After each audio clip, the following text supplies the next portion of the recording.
कराची के इलाके लियारी में बिल्डिंग गिरने के वाक़े पर डीजी SBCA मुअत्तल। सिंध के सीनियर वजीर शर्जील इनाम मेमन, ज़ियाउल हसन नज्जार, सईद गनी और मुकेश कुमार चावला की प्रेस कॉन्फ्रेंस। शर्जील इनाम मेमन कहते हैं, लियारी में अफसोसनाक वाक़े में 27 जानें चली गईं। तहकीकात करने वाली कमेटी की रिपोर्ट 2 दिन में आएगी। वाक़े की FIR काटी जाएगी। जिम्मेदारों के खिलाफ कार्रवाई होगी। दर्दनाक वाक़या हुआ, मासूम जानों का ज़िया हुआ।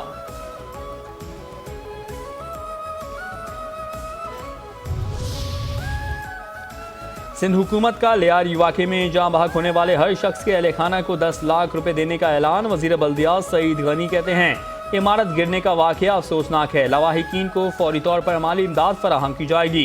कराची में जिन इमारतों को खतरनाक करार दिया गया, कमिश्नर से उनकी तफसील मांगी है।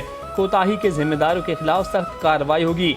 डायरेक्टर, डिप्टी डायरेक्टर और इंस्पेक्टर को पहले रोज़ मुअत्तल किया गया। लियारी में 2022 से अब तक तैनात SBCA अफसरान से तहकीकात होंगी।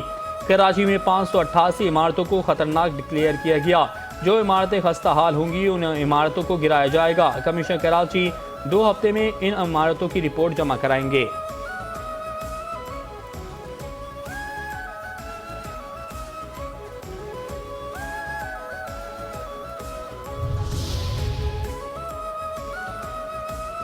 जो बिल्डर गैर कानूनी तामीरात करे उसे जेल में डालना चाहिए। मेरा बस चले तो ऐसे बिल्डर्स का शनाख्ती कार्ड कैंसिल होना चाहिए। एक इमारत में 25 फ्लैट हैं तो मुमकिन है 5 मालिकान हों, 10 किराएदार हों। वज़ीर बल्दियात सईद गनी की सूबाई वज़रा के हमरा प्रेस कॉन्फ्रेंस। कहते हैं, किराएदार को तो हम कुछ नहीं देंगे। जिस फ्लैट या घर खरीदा था उससे बात होगी। तरमीम का सोच रहे हैं। डिमोलिशन का काम SBCA के पास होना चाहिए या नहीं। मौजूदा कानून में इस काम में मुलव्विस अफराद को कोई सख्त सज़ा नहीं दे सकते। तरमीम पर गौर कर रहे हैं कि कानून के जरिए बिल्डर्स को सख्त सज़ा दें और वो जेल जा सकें।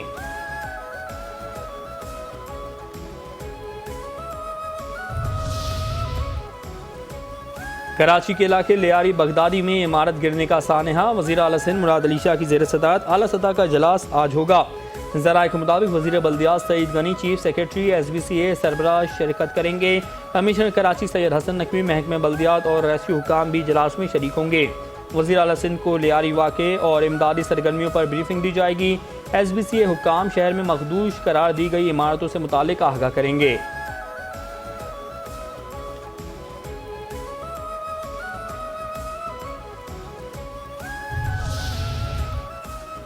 कराची के इलाके लियारी बगदादी में मुनहदम इमारत से लाशें निकालने का ऑपरेशन मुकम्मल। अमवात 27 हो गई। जाँ बहक होने वालों में 16 मर्द, 9 खवातीन और 2 मासूम बच्चे शामिल।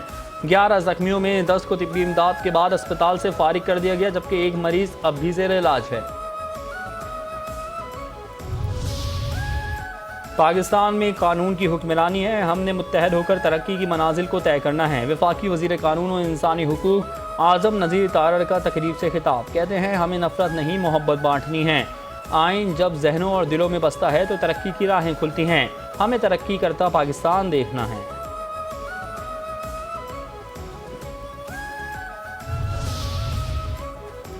स्मगलिंग की किसी सूरत इजाज़त नहीं देंगे। कोस्ट गार्ड्स मुनशियात की स्मगलिंग की रोकथाम में हम किरदार अदा कर रहे हैं। वफाकी वज़ीर दाखिला मोहसिन नकवी का कराची में कोस्ट गार्ड की तकरीब से खिताब। कहते हैं, इंसदाद मुनशियात में कोस्ट गार्ड्स की काविशें काबिल सताइश हैं। कोस्ट गार्ड्स मुनशियात की स्मगलिंग की रोकथाम में हम किरदार अदा कर रहे हैं। उन्होंने कहा कि पाकिस्तान कोस्ट गार्ड्स को मजबूत बनाने के लिए तमाम वसाइल बरोए कार लाएंगे। स्मगलिंग किसी भी मईशत की तरक्की के लिए नुकसानदेह है।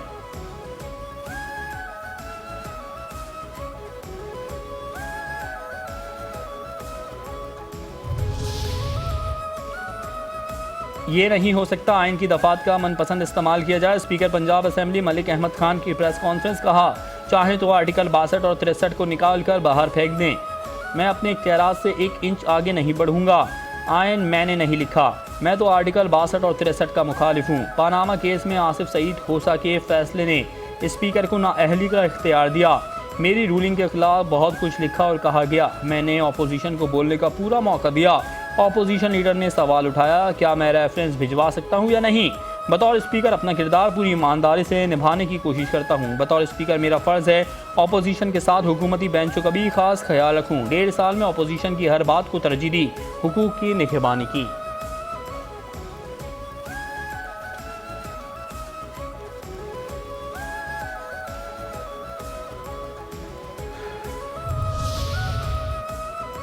कारगिल के हीरो हवलदार लालक जान शहीद निशान हैदर का यौम शहादत। फील्ड मार्शल हाफिज सैयद आसिम मुनीर का लालक जान शहीद को खराज अकीदत पेश। ISPR के मुताबिक chairman joint chief of staff committee और सर्विसेज चीफ्स ने भी लालक जान शहीद को खराज अकीदत पेश किया। ISPR के मुताबिक 1999 में आज के दिन हवलदार लालक जान शहीद ने गैर मामूली बहादुरी का मुजाहरा करके दुश्मन के हमलों को बेखौफी से पसपा किया और शदीद जख्मी होने के बावजूद अपनी पोस्ट का दिफा किया। जाम शहादत नोश करने तक लड़ते रहे।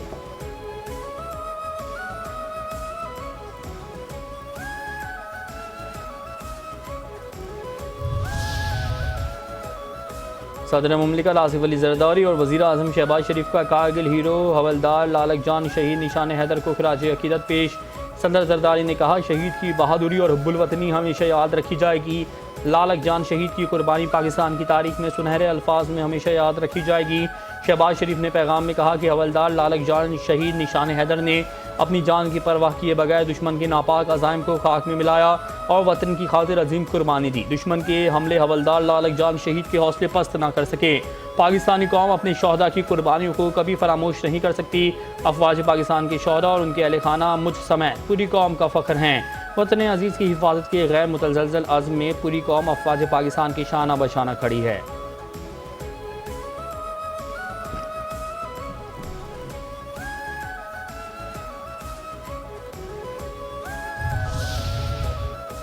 हवलदार लालक जान शहीद निशान हैदर का 26वां यौम शहादत। मुल्क की मसाजिद में कुरान खानी और दुआओं का अहतमाम। उलमाए कराम ने शहीद के दर्जात की बुलंदी के लिए खुसूसी दुआएं की। उलमाए कराम ने कहा, जिंदा कौमें अपने मोहसिनों के एहसानात को फरामोश नहीं करती। शोहदा का लहू हम पर कर्ज है। शहीद का खून कभी रायगा नहीं जाता। शहीद हवलदार लालक जान धरती का बहादुर बेटा था जो हमेशा हर दिल में जिंदा रहेगा।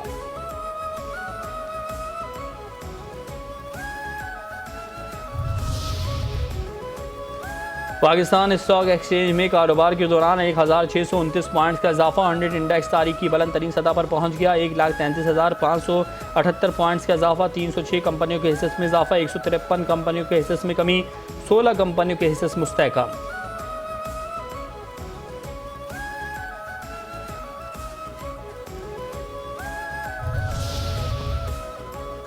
हुकूमत और स्टेट बैंक के सख्त फैसलों से मईशत बहाल हो गई। Governor state bank Jamil Ahmad ने कहा कि पायदार मईशत के हुसूल के लिए मैक्रो इकॉनॉमिक इस्तेहकाम की ज़रूरत होती है। अफरात ज़र कम तरीन सतह पर है।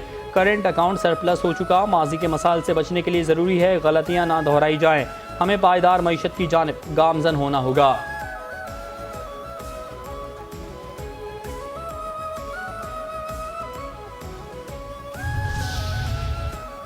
योम आशूर पर ज़बरदस्त इंतजामात। वज़ीर आज़म शहबाज शरीफ की सूबाई हुकूमतें, सिक्योरिटी फोर्सेस और पुलिस को शाबाश। वज़ीर आज़म शहबाज शरीफ से वफाकी वज़ीर दाखिला की मुलाकात। मुल्क भर की सिक्योरिटी सूरत हाल पर ब्रीफिंग। वज़ीर आज़म ने वफाकी वज़ीर दाखिला मोहसिन नकवी को आशूर के इंतजामात अहसन तरीके से करने पर सराहा।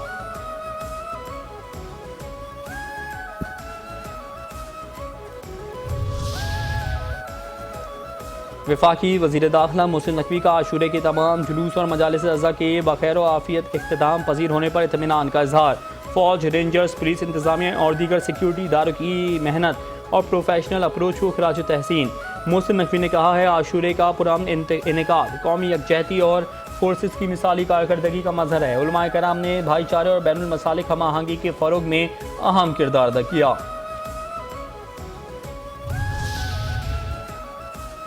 वज़ीर आला पंजाब मरियम नवाज़ का मुहर्रम के दौरान मिसाली अमन अमान और बेमिसाल खिदमत पर इजहार तशक्कुर। मरियम नवाज़ ने कहा, सूबाई वज़रा, पुलिस, उलमाए कराम और इंतज़ामिया समेत तमाम इदारे लायक तहसीन हैं। पंजाब में मुहर्रमुल हराम के दौरान जो खिदमत और अमन नज़र आया, ऐसा पहले कभी नहीं देखा गया।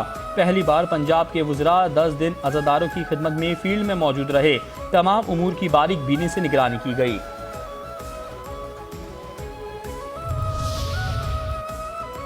मेयर मुर्तज़ा वाहब का कराची के तमाम कब्रिस्तानों को रजिस्टर्ड करने का फैसला। कहते हैं, शहर में तमाम कब्रिस्तानों को रजिस्टर्ड करें। KMC के कब्रिस्तानों में कब्र की कीमत 14,300 रुपये मुकर्रर है। कब्रों की इजाफी फीस वसूल करने वालों के खिलाफ कार्रवाई होगी।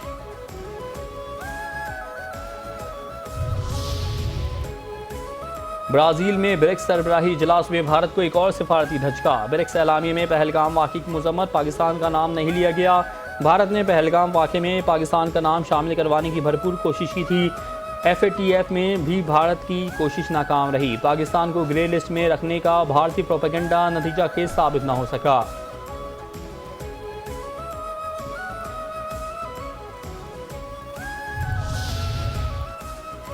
दुनिया की उभरती मईशतों के ग्रुप ब्रिक्स की ईरान पर इसराइल और अमेरिका के हमलों की मजम्मत। ब्राज़ील, रूस, भारत, चीन और जनूबी अफ्रीका पर मुश्तमिल ग्रुप ब्रिक्स के 2 रोज़ा इजलास का मुश्तरका एलामिया जारी। 13 जून के बाद ईरान पर हमले बैनुल-अक़वामी कानून की खिलाफ वर्जी थे। अमेरिका या इसराइल का नाम लेकर उनकी मजम्मत नहीं की गई। तंजीम ने गजा में फौरी और गैर मशरूत जंगबंदी का भी मुतालबा किया। ब्रिक्स ने गजा की पट्टी और मकबूज फ़लस्तीनी इलाकों के तमाम दीगर मकामात से इसराइली फ़ौज की वापसी का भी मुतालबा किया।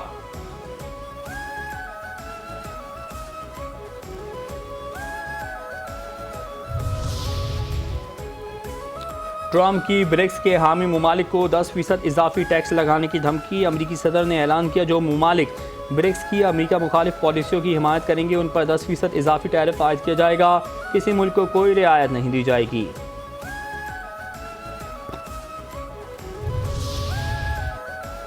कतर में इसराइल और हमास के दरमियान जंगबंदी मुज़ाकरात का पहला दौर बेनतीजा ख़त्म। फ़लस्तीनी हुक्काम ने मौक़िफ़ इख्तियार किया कि मुज़ाकरात के लिए आए इसराइली वफ़द के पास हतमी मुआहदे तक पहुँचने के लिए इख्तियारात नहीं थे।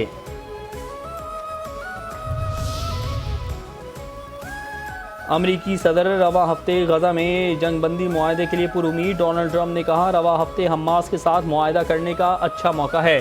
कुछ यरगमाली रिहा हो सकते हैं। ईरान की जौहरी तंसीबात को तबाह कर दिया गया।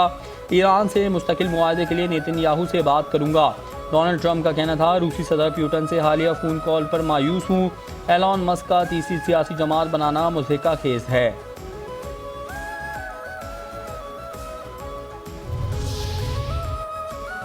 इसराइल ने यमन में हूसी अक्सरियती जमात अंसारुल्लाह पर फ़ज़ाई हमला कर दिया। इसराइली वज़ीर दिफ़ा का कहना है कि यमन से इसराइल पर मुसलसल हमले हो रहे हैं। यमन में अल हदीदा, अल सलीफ और रास ईसा पोर्ट को निशाना बनाया। रास कुतुब पावर प्लांट को भी निशाना बनाया। इसराइली वज़ीर दिफ़ा ने हमलों को ऑपरेशन ब्लैक फ्लैग का हिस्सा करार दिया। अमेरिकी सदर डोनाल्ड ट्रंप ने सैलाब से मुतासरा रियासत टेक्सास को आफत ज़दा करार दे दिया। गैर मुल्की खबर एजेंसी के मुताबिक बारिशों और सैलाब से हलाकतों की तादाद 70 हो गई। सदर ट्रंप ने टेक्सास को आफत ज़दा करार देने के ऐलान पर दस्तखत कर दिए।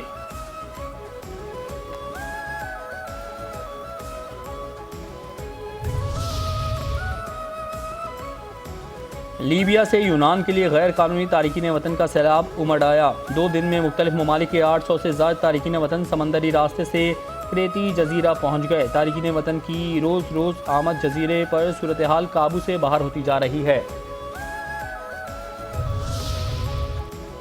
कराची के इलाके गुलशन इकबाल में पुलिस की कार्रवाई। स्ट्रीट क्राइम्स की वारदातों में मुलविस मुलजिम गिरफ्तार। अजीज़ भट्टी पुलिस के मुताबिक मुलजिम उवैस को CCTV फुटेज की मदद से गिरफ्तार किया गया।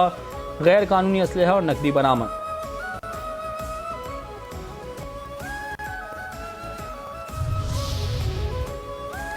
मियां चुन्नू में अफसोसनाक वाकया। तेज रफ्तार कार दरख्त से टकरा गई। 2 सगे भाई जाँ बहक, बहन शदीद जख्मी। तशवीशनाक हालत में अस्पताल मुंतकिल। ऐनी शाहिदीन के मुताबिक कार की रफ्तार तेज थी और गाड़ी अचानक बेकाबू होकर दरख्त से जा टकराई। रेस्क्यू टीम ने मौके पर पहुंचकर इमदादी कार्रवाइयां अंजाम दी। कराची के इलाके इत्तेहाद टाउन में मुबैना पुलिस मुकाबला। स्ट्रीट क्रिमिनल शेर मोहम्मद जख्मी हालत में गिरफ्तार। पुलिस के मुताबिक गिरफ्तार मुलजिम के कब्जे से असलहा बरामद।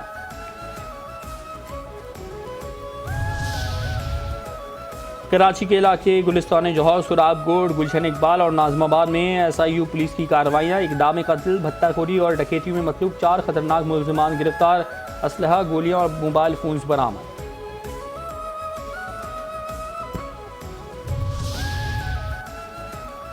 पीपल्स पार्टी के सीनियर रहनुमा अब्दुल सत्तार बचानी 78 साल की उम्र में इंतकाल कर गए। अहले खाना के मुताबिक अब्दुल सत्तार बचानी कराची के अस्पताल में ज़ेर इलाज थे। सूबाई वुज़रा शर्जील इनाम मेमन, ज़ियाउल हसन लंजार, जुल्फ़िकार शाह, निसार खुड़ो और वक़ार मेहदी का इज़हार अफसोस। अहले खाना से ताज़ियत।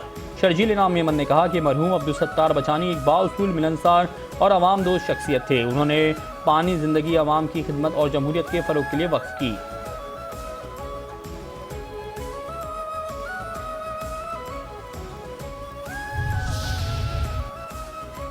पंजाब के मुख्तलिफ अजला में होने वाली मानसून बारिशों के हवाले से PDMA ने रिपोर्ट जारी कर दी। जिला लिया में सबसे ज़्यादा बारिशें 37 मिलीमीटर रिकॉर्ड की गई। तर्जुमान के मुताबिक मानसून बारिशों का सिलसिला 10 जुलाई तक जारी रहने का इम्कान है।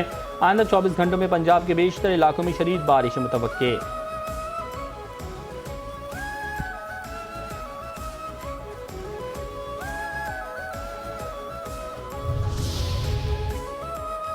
कराची के मुख्तलिफ इलाकों में बूंदाबांदी और हल्की बारिश, मौसम खुशगवार हो गया। Shahrah Faisal, PCHS society, Mohammad Ali society, Sindhi Muslim society, administration society, Mahmoodabad, Lyari और क्रिफ्टन में बूंदाबांदी और हल्की बारिश हुई। आज कम से कम दर्जा हरारत 28 डिग्री सेंटीग्रेड रिकॉर्ड किया गया। पाकिस्तान के fast bowler Haris Rauf injury के बाद अमेरिका की मेजर लीग क्रिकेट से बाहर हो गए। हारिस की जगह न्यूजीलैंड के मैन लेस्टर को फौरी तौर पर मुतबादल के तौर पर टीम में शामिल कर लिया गया। Pakistani fast bowler San Francisco Unicorns की जानिब से मेजर लीग क्रिकेट में सबसे ज़्यादा विकेट लेने वाले बॉलर हैं। इंजरी के बायस हारिस रऊफ की बांग्लादेश के खिलाफ सीरीज़ में शिरकत भी खतरे में पड़ गई।